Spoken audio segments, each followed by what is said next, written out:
ഈ ക്വസ്റ്റ്യൻ നോക്കാം. Find the equation of the parabola that satisfy the given conditions.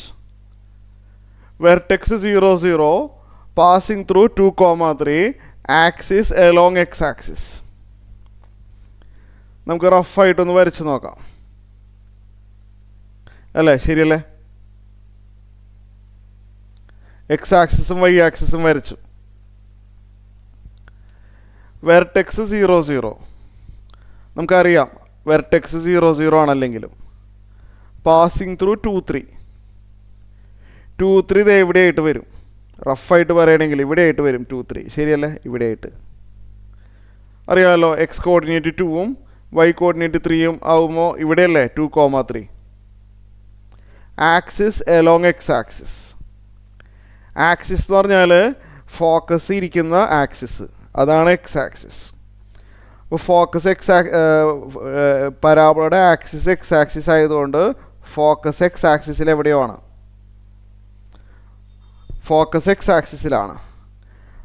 Focus x ആക്സിസിലായാൽ നമുക്കറിയാമല്ലോ parabola ഇങ്ങനെ വരണം. ആ പറഞ്ഞ പോയിന്റ് കൂടി പാസ് ചെയ്യണം. 2,3 കൂടി പാസ് ചെയ്തിരിക്കണം parabola. Axis of the parabola X axis ആണ്. അപ്പോൾ ഫോക്കസ് എക്സ് ആക്സിസിലാണെന്ന് അപ്പോൾ തന്നെ മനസ്സിലായി. അപ്പോൾ പരാബോളയുടെ ഉള്ളിൽ ഫോക്കസ് വരണമല്ലോ. അപ്പോൾ ഇങ്ങനെ വരണം പരാബോള. ഇതിൻ്റെ ഇക്വേഷൻ കണ്ടുപിടിക്കണം. ഇവിടെ എ എന്താണെന്നൊന്നും അറിയില്ല, ഫോക്കസിൻ്റെ എക്സാക്റ്റ് പൊസിഷൻ അറിയില്ല, എ അറിയില്ല. പക്ഷെ ഒരു കാര്യം അറിയാം, ഇത് ടൈപ്പ് 1 പരാബോളയാണ്. സോ y² = 4ax ഫോമിലാണ് ഇതിൻ്റെ ഇക്വേഷൻ. ഈ 2,3 പരാബോളയിലുള്ളൊരു പോയിൻ്റ് തന്നെയല്ലേ. അപ്പോൾ 2,3 ഇവിടെ സബ്സ്റ്റിറ്റ്യൂട്ട് ചെയ്താൽ സാറ്റിസ്ഫൈ ചെയ്യണം. പരാബോളയിലുള്ള ഏതൊരു പോയിൻറ്റും പരാബോളയുടെ ഇക്വേഷൻ സാറ്റിസ്ഫൈ ചെയ്യും. 2,3ൽ 2 എന്ന് പറഞ്ഞു കഴിഞ്ഞാൽ എക്സിന് ഇട്ട് കൊടുക്കുക, 3 എന്ന് പറഞ്ഞു കഴിഞ്ഞാൽ വൈക്ക് ഇട്ട് കൊടുത്തു കഴിഞ്ഞാൽ സാറ്റിസ്ഫൈ ചെയ്തിരിക്കും. ഒന്നുകൂടി പറയാം, പരാബോളയിലുള്ള ഏതൊരു പോയിൻറ്റും പരാബോളയുടെ ഇക്വേഷനിൽ കൊടുത്താൽ സാറ്റിസ്ഫൈ ചെയ്യും. ഇപ്പോൾ എക്സ് കോർഡിനേറ്റ് 2 ആണല്ലോ, എക്സിന് 2 കൊടുക്കാം. വൈ കോർഡിനേറ്റ് 3 ആണല്ലോ, വൈക്ക് 3യും കൊടുത്താൽ സാറ്റിസ്ഫൈ ചെയ്തിരിക്കും. വൈക്ക് 3 കൊടുക്കുമ്പോൾ 3² 9.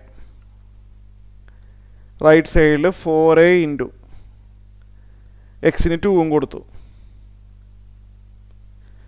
4a സെപ്പറേറ്റ് ആയിട്ട് കണ്ടോട്ടെ. എ കാണാതെ 4a നേരിട്ട് കണ്ടാലോ, അതാ നല്ലത്. 2 അങ്ങോട്ട് പോയാൽ 4a വിൽ ബി 9/2. 4a എന്നുള്ളത് 9/2 ആവും. നമ്മളെ പരാബോളയുടെ ഇക്വേഷൻ y² എന്തെന്നാ പറഞ്ഞിരുന്നത്? 4ax അല്ലേ. അതിൽ ആ 4യുടെ വാല്യൂ അല്ലേ 9/2. അപ്പോൾ ഈ 4a മാറ്റിയിട്ട് പകരം 9/2 എഴുതാം. പിന്നെ എക്സ് ആണ്. അപ്പോൾ ഇതാണ് ആൻസർ വരുന്നത്.